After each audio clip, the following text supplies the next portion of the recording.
Good evening and welcome to our Artist Talk. This is the first of a series. My name is Dr. Ariel Williams, and I am in the Cross Cultural Connections area of the Center for Diversity and Inclusion. This is a collaboration tonight between the Sam Fox Student Black Student Network, Sam Fox School Black Student Network, and then also the Department of African and African American Studies. And we're very excited for tonight's program, and I'm going to turn it over to Chelsea, and she will get us started. Hi everyone, my name is Chelsea Crutch. I'm a junior and I'm the president of the Sam Fox School Black Student Network. And so I'm here to introduce our guest speaker. Today we're here with Lamerol Gatewood. He is a mixed media artist from St. Louis, Missouri, and he has his BFA from Lindenwood University and MFA from Southern Illinois University. And he specializes in painting, lithography, and drawing. He has experience in teaching and guest lecturing and has produced numerous solo exhibitions since 1982, and he has also accumulated many awards during his career, including the esteemed Joan Mitchell Award. Here we have. Oh, thank you very much, and it's a pleasure to be in my hometown. It's a pleasure to be at Washington University. My parents lived maybe 3 miles away. My wife lived a mile away. A mile and a half, so we're very familiar with the campus, and it's exciting to be here. I want to start off by saying my career started when I was a senior in high school. It was my last year, and I needed to take an art class, and if I didn't take the art class, the counselor said I wasn't graduating. So fast forward, I took the class in ceramics. I loved it so much. I had a great ceramics teacher that I decided I would major in art. The only issue was I didn't have a portfolio to apply for art schools. So I went to a junior college, Florissant Valley. Did a year there, built a portfolio, thinking I'm going to go maybe to the Kansas City Art Institute. A good friend of mine, his name is Dennis Lipstick. We met at Florissant Valley, said, Kansas City is great, but Lindenwood is giving free money. So I said, well, we're going to Lindenwood College at that time. And so that's how I actually ended up at Lindenwood. And actually it was a very nurturing environment for me as a young African American.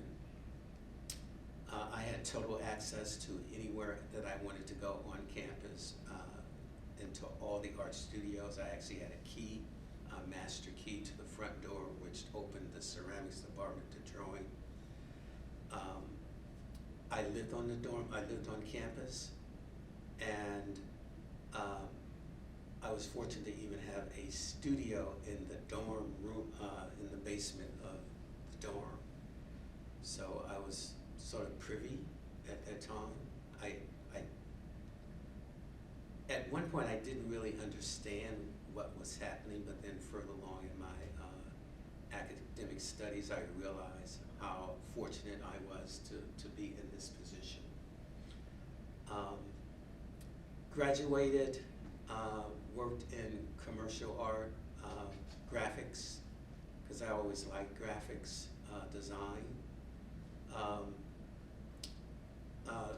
Maybe 1 or 2 years after that, I became a tech illustrator for McDonnell Douglas Aircraft, which is Boeing now, working on the F-18, the AVA Hornet. But that was a stepping stone, because in the back of my mind, I know that I have to go back to school to get my MFA, because I want to be a fine artist. Finished grad school. In between that, before I finished grad school in '86, in 1985, I curated my first exhibition at Bixby Gallery here at Washington University. I didn't know what a curator was, but I called them, the administration people, and what happened was Oliver Lee Jackson, who's from St. Louis, had a solo exhibition at Bixby. And I said, I want to have a show here. Don't know what possessed me to ask, but I went to the administrative people and they said, sure, we'll give you a group show. And so I had Nelson Boston, myself, Philip Hampton, who was my graduate professor at Southern, Caven Jones, he was a graduate student here at Washington University, and James Tatum. I haven't caught up with him. This exhibition got a lot of play. It was written up in the St. Louis Post a number of times. This is the St. Louis Globe Democrat, and then I think this is the St. Louis Post that it was written up. And I think also Washington University Student Life did this article. So there was like 3 or 4 articles and the exhibition was called Dedication to Azania, South Africa. That's when the apartheid was really rampant in South Africa. So that's what that exhibition was about.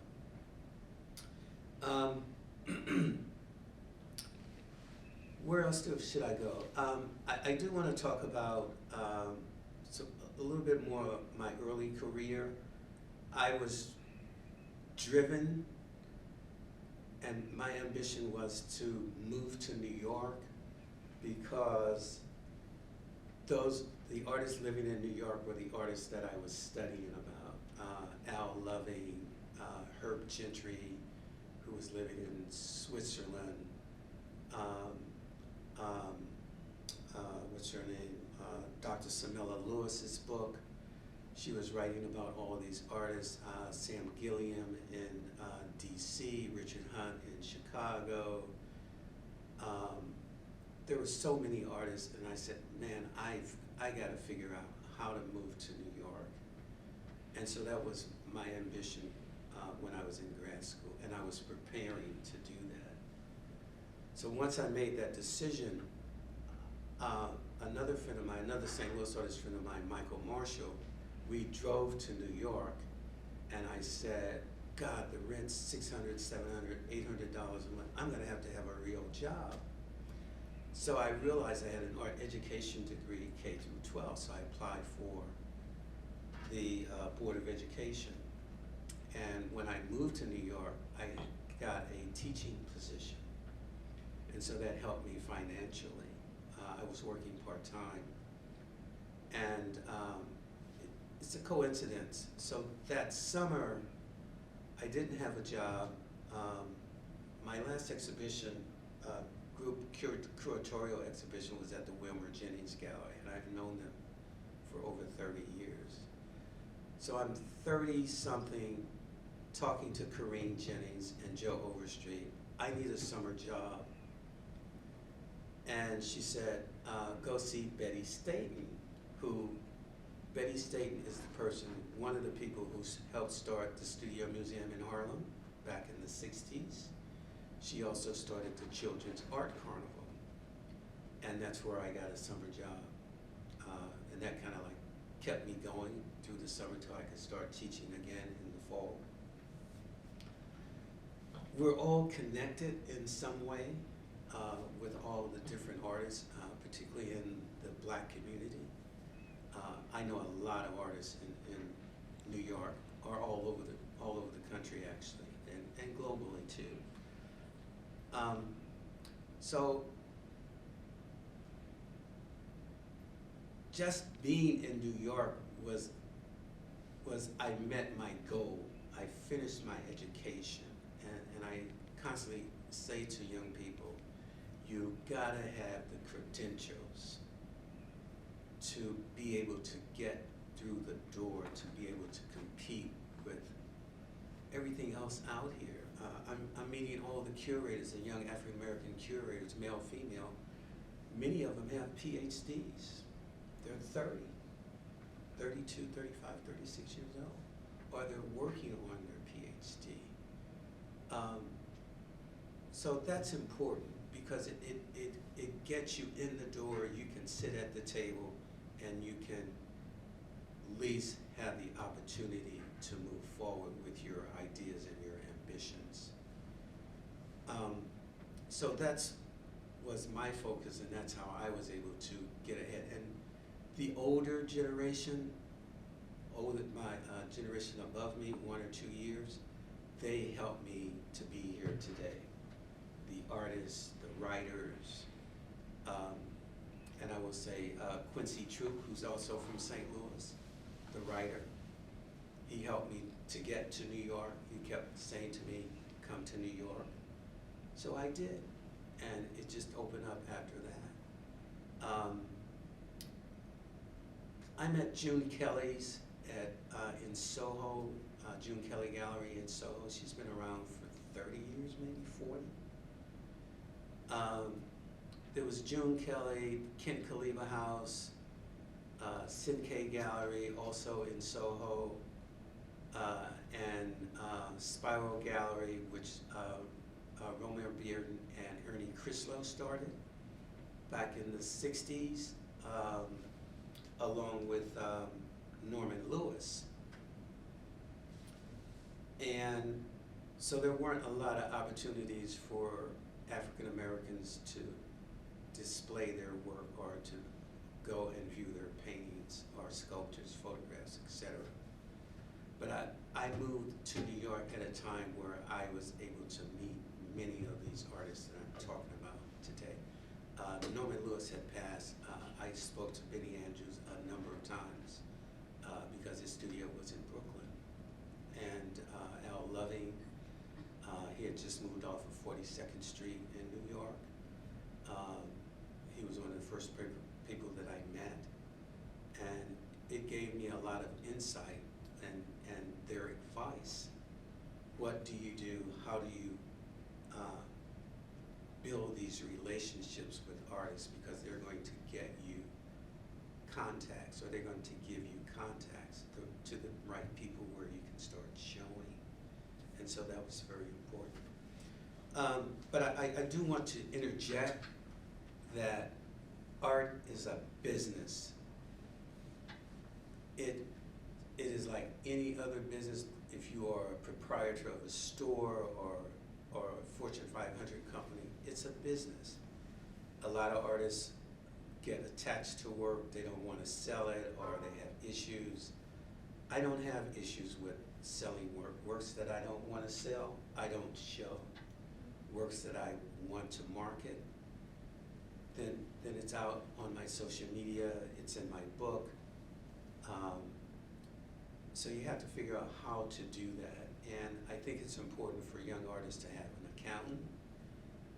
You need to establish a fictitious name. And what I mean by that, my company's name is Gatewood Associates, which started here in St. Louis. My wife and I, we met an accountant, I forget his name, Howard, maybe? I don't remember. And he was the only person in the family that was not an artist. He was an accountant. His wife was an artist, his daughter, his son, they were all artists. But he explained to me, and I asked a question one time, I said, how do I price my work? What's the value of it? And he responded, whatever the market will bear. If it's $5, then you sell it for $5. If it's $1,500, $2,000, $5,000, then that's what you sell it for. You know, but you have to keep your prices consistent across the board. You know, and sometimes that gets difficult because if you have a collector that's walking in with $15,000 to $20,000, and it's like, well, I really want more money, but I need the $20,000. You take the $20,000 and forget it. That's my attitude. But some others, they probably wouldn't do it. You know, are there any questions? So going off of that, like when it comes to like the art market and being like art being a business, what would you say, like what can you predict for the future, especially with now with technology becoming like an increasing factor and things like that? Like what do you predict for the future of the art market, and what advice would you give to young people now, like emerging into the art field? Well, AI is very hot right now. We had a discussion a couple of months back at the Jennings Gallery about artificial intelligence. and how can it enhance your work? How can you use artificial intelligence to write for you? Because I understand that's what it does. I've been actually thinking about it myself. I said, you know, I got a writer's block. Maybe I could use artificial intelligence to write my artist statement or help me write my artist statement. That's one form. But the film industry, the movie industry, they've been using artificial intelligence for a long time now. All these sci-fi movies, that's artificial intelligence. And it's been out there for a long time. So I'm not personally doing artificial intelligence, but there are artists who are just knee deep in it, and they're moving, particularly the younger artists, a little younger than I am. They're using it a lot, and even on social media. I hope that answers your question. Yes. Next one. So, can you take us through well, if possible, can you show us some images of your work? Sure, Or, sure. And then can you just take us through the creative process of Okay. how you think of your designs and what inspires you with your designs? Okay. Let's go to galleries. Select works. This particular painting that we're looking at, well, I lost it. Let's go to, we'll pull up these works.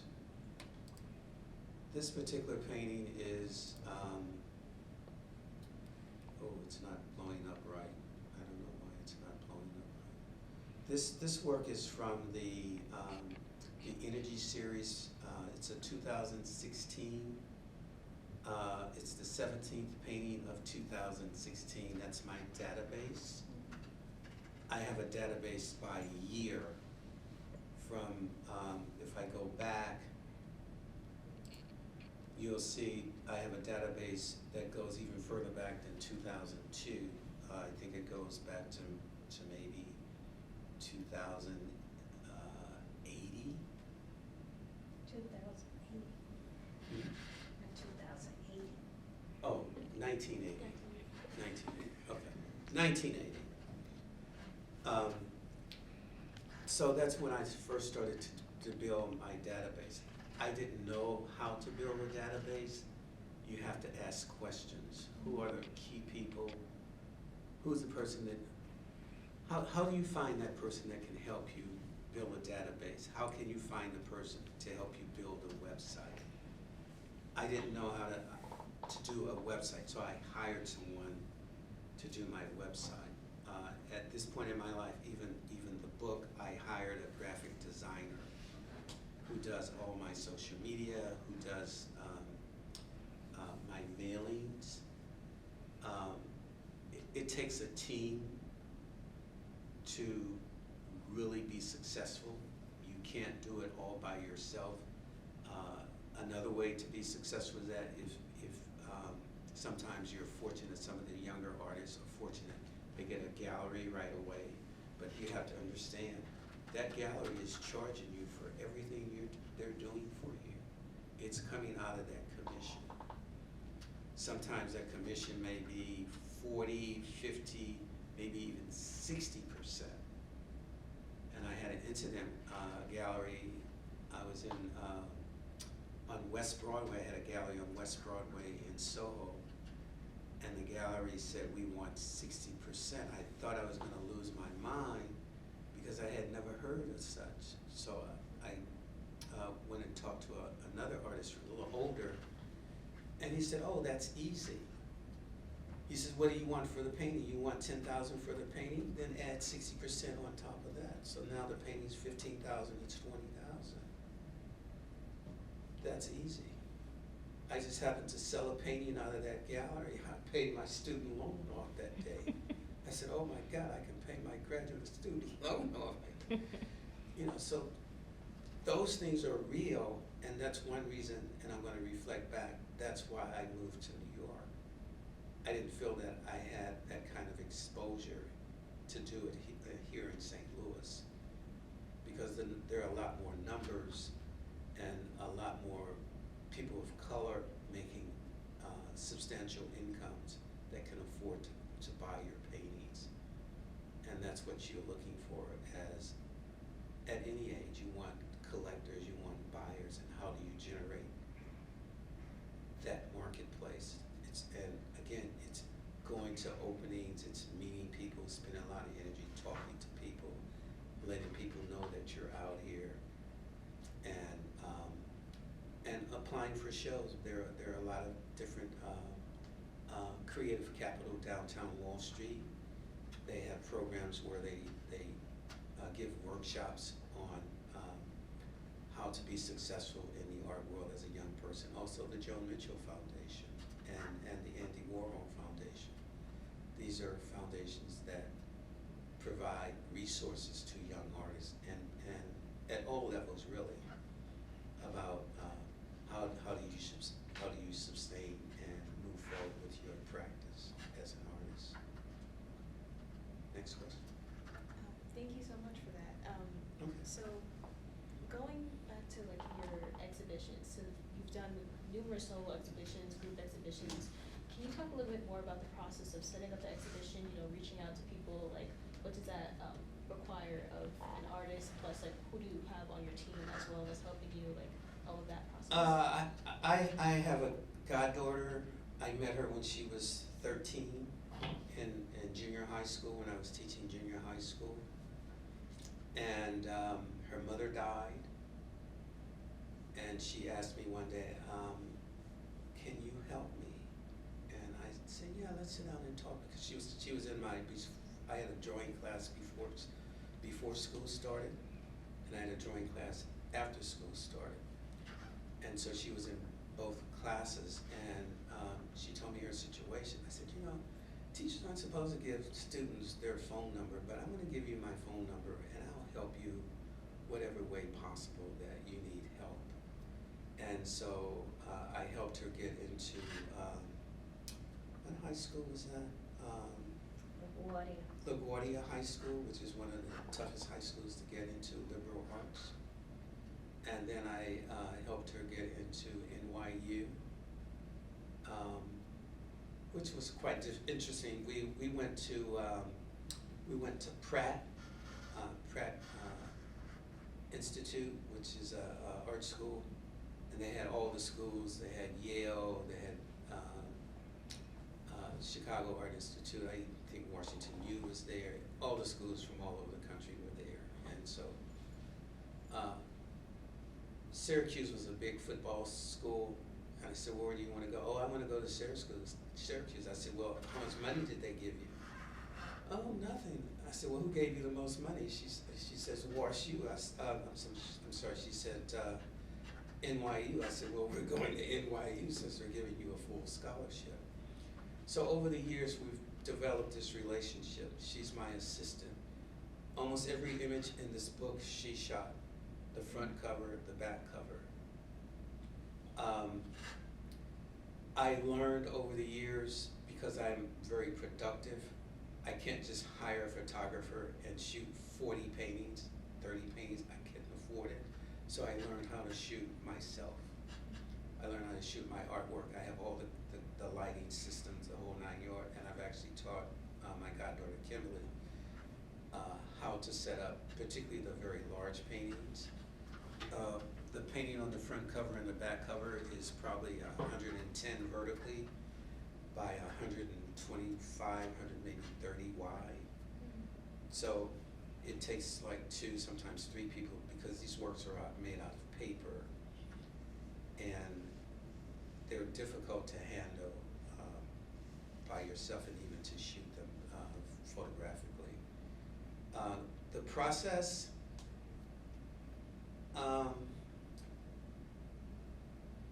I don't paint when I'm depressed, I don't paint when I'm bored, I paint when I have something to say.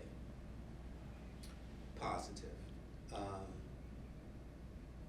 The mediums that I use have evolved over the years.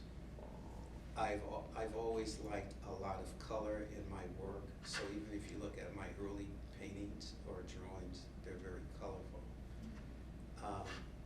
The current body of works, I have to figure out how can I make them even more colorful than the previous paintings or collages, and so that's my focus. I am influenced by music, all genres of music.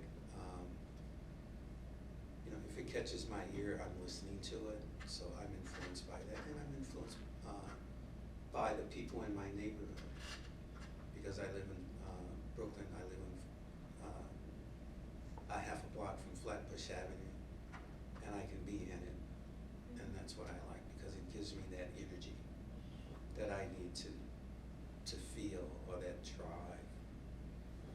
I like that. You know, that's, and you'll see it in the paintings. So, you know, even when you see the larger works, the process again starts with smaller paintings.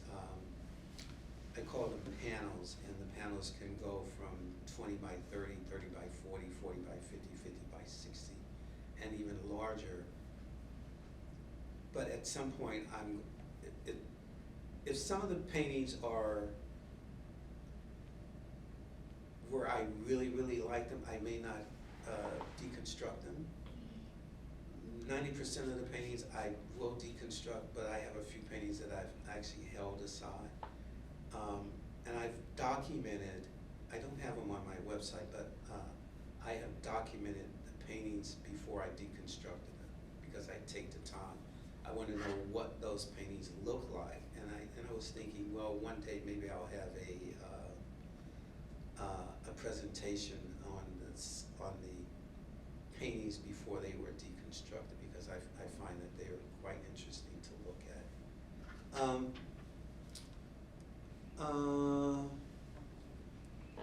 We'll look at this painting.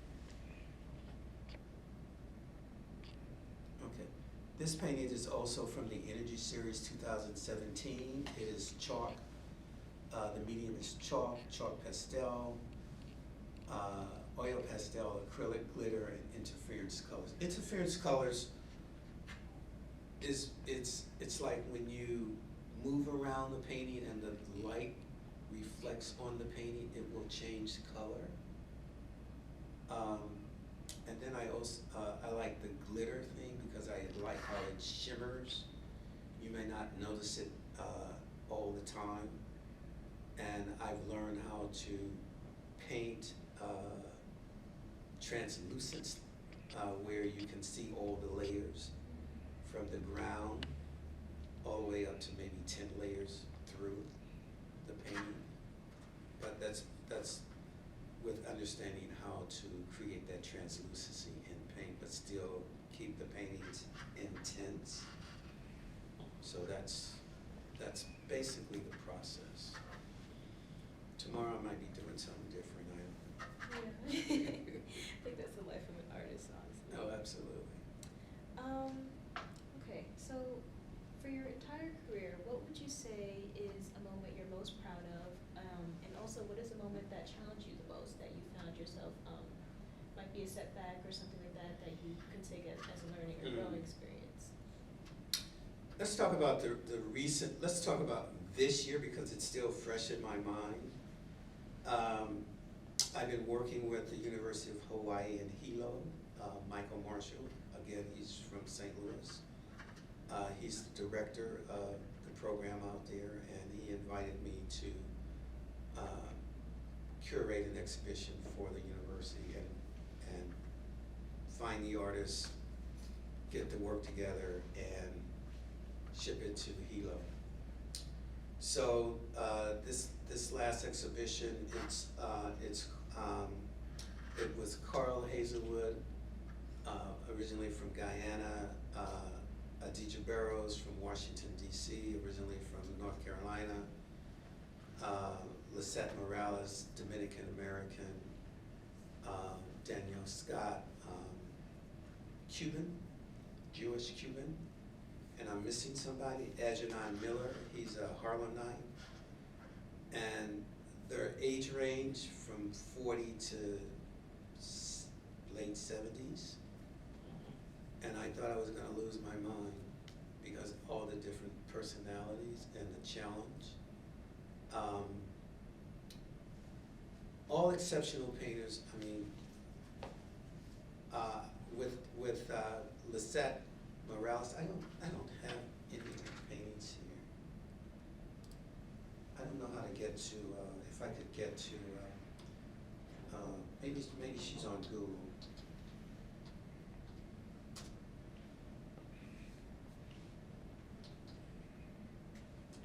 If I type in this one.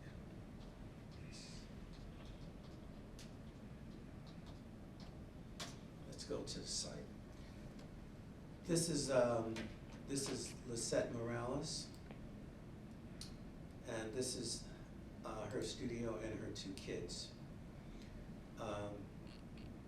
And when I first met her, I met her at Rush Art, Philadelphia, Denny Simmons nonprofit, and I was floored. I didn't understand her paintings. I was like walking around trying to figure it out. Like, I'm saying to myself, is she kidding me? And so I kept looking, but I'm still intrigued because I hadn't, it was the first time looking at her work and just checking it out. And so we started talking, we built this relationship over the years, and I said, Lisette, I'm curating these shows, then pandemic hit, COVID, so it was on hold, and I said, look, I'm gonna put you in my next show. My goddaughter and I, we're gonna come over to your studio, we're gonna look at your work more extensively, and that's what we did. Just so happened, Danielle Scott had an exhibition at Gallery of Faro in New Jersey, Jersey City. So I liked her work, so that's how I'm finding these artists. Or I would put out an email or talk to other artists, can you recommend an artist, because I'm looking for an artist to do this next exhibition. January, February, March of this year. This was in 2022, so it's like September, October, November, I'm looking for artists for the 23 season. And so I finally found all the artists, but Lisette was one of the really interesting artists that I really, really liked. This is Danielle.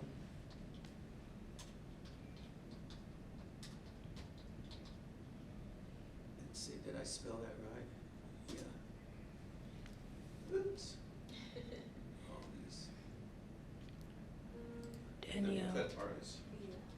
You got Daniel, her name is Danielle. Oh, you're right. L-L-E. That's why it didn't pop up. Okay, this is Danielle Scott's work. And this is the stuff that these are photographs, and they're sealed with some type of resin. And so when I was visiting Lisette, I ran into Danielle at this gallery opening, and I said, oh my God, I want her in this exhibition. And this is one of the paintings that was in this exhibition. And so and they're all the artists have different personalities. Algernon Miller, hold on. Algernon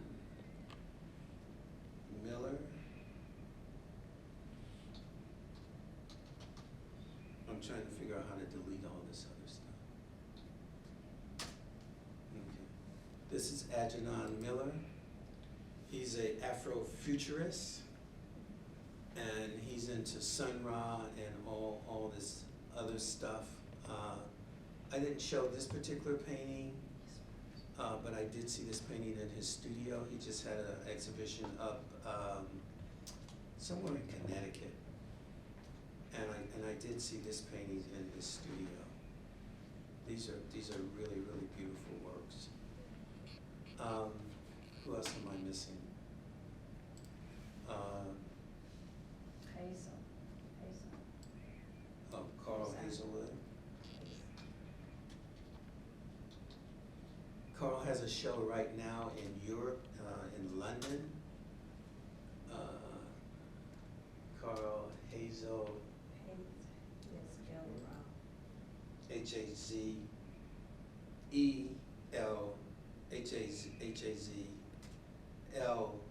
Hazele Wood. Okay. Let me figure out, I'm trying to figure out how to delete this.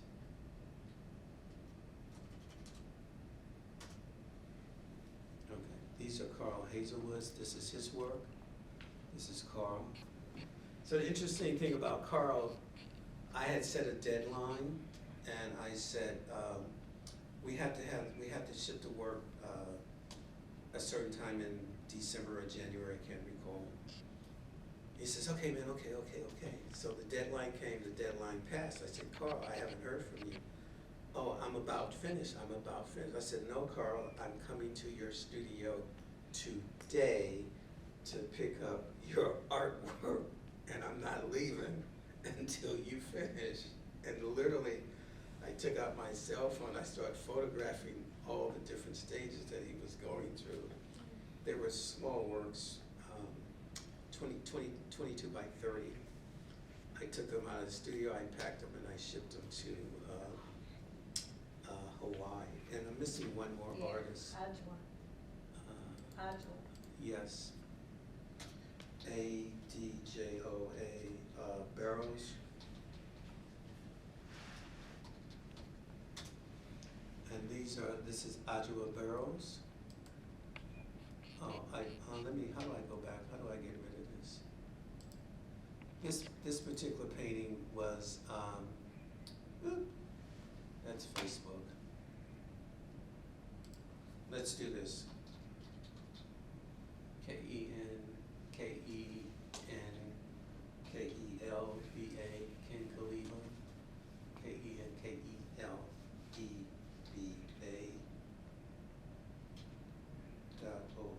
.o dot,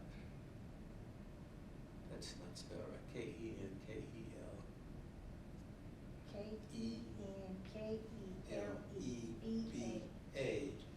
.org. Thank you. Okay. That's how old he is. They got his work up now. Yeah. But I want to go back to previous shows. This was the last show that I curated. And these are the artists. This is Adjoa Barrows' work. This is her sculptural installation. The gallery is large enough where I gave every artist a space, and I said, you can do a painting anywhere from 10 feet vertical to 15, 16 feet, 20 feet wide. And that's what happened with these artists. And it's all on this website. Hold on. These are close-ups of Adjoa's. I'm just kind of going through these quickly. These are Adjoa Miller's work. Then we can, this other link will show you the actual work in the gallery. This is a floor piece for Adjoa.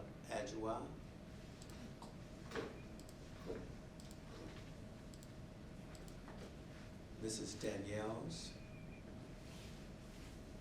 Scott's work.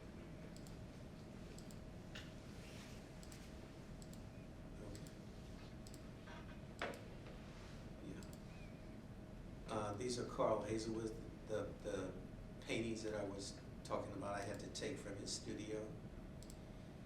And this is his installation. It's a very large installation. And also it covers the floor. This is another view of that particular installation. Yeah. Okay. So basically, it was five artists in 5 different rooms, and they did their own thing for this particular curatorial exhibition. That was my most challenging exhibition to date. I mean, I loved every minute of it. We found collectors to buy. Every artist sold at least 2 to 3, maybe 4 paintings out of that exhibition. So everybody was given an honorarium, the whole 9 yards. They were very happy. I think it was the logistics because of COVID. The cost of shipping from Hawaii to New York is very expensive. And then just coordinating it. And then it was a summer show, so people were traveling. How do you coordinate 5 artists who's doing a zillion art projects all at the same time? So that was the hard part, you know, for me. But it was the most rewarding because we did have a reception, and then we had artist talks, and all that was videotaped. So. Thank you so much for sharing that story. We're Sure. running a little bit low on time, but I Okay. just have one more question. If you could go back in time and talk to your younger self, what is one piece of advice you would give him?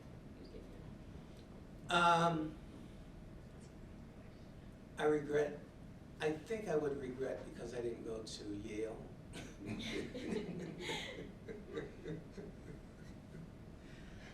Or Columbia, because it's the name, Yeah. or Chicago Art Institute. I look at some of my peers, like Ed Clark, well, excuse me, not my peers, but my mentor, Ed Clark, went to Chicago Institute, you know, and then some of my other friends, you know, they went to Yale. You know, and I'm like, God, maybe I should have gone to Yale, you know. But I mean, I'm very happy where I am and doing what I'm doing now. I don't regret it. I just have, you know, sometimes it just pops up in your mind. So I'm just being very honest and frank, you know. But that's it. Well, thank you so much for Oh. sharing your time with us and sharing your story. Okay. Yeah, and your exhibition, do you want to say like a little bit more about how it's opened or? Well, I'm here because I have a book signing Sunday, October the 22nd at Afro World on Natural Bridge here in St. Louis. I will have my book and note cards and some small paintings will be there. You know, so I'm timing is everything. So I'm very thank you guys for inviting me. It's a pleasure. Thank you so much. You can clap.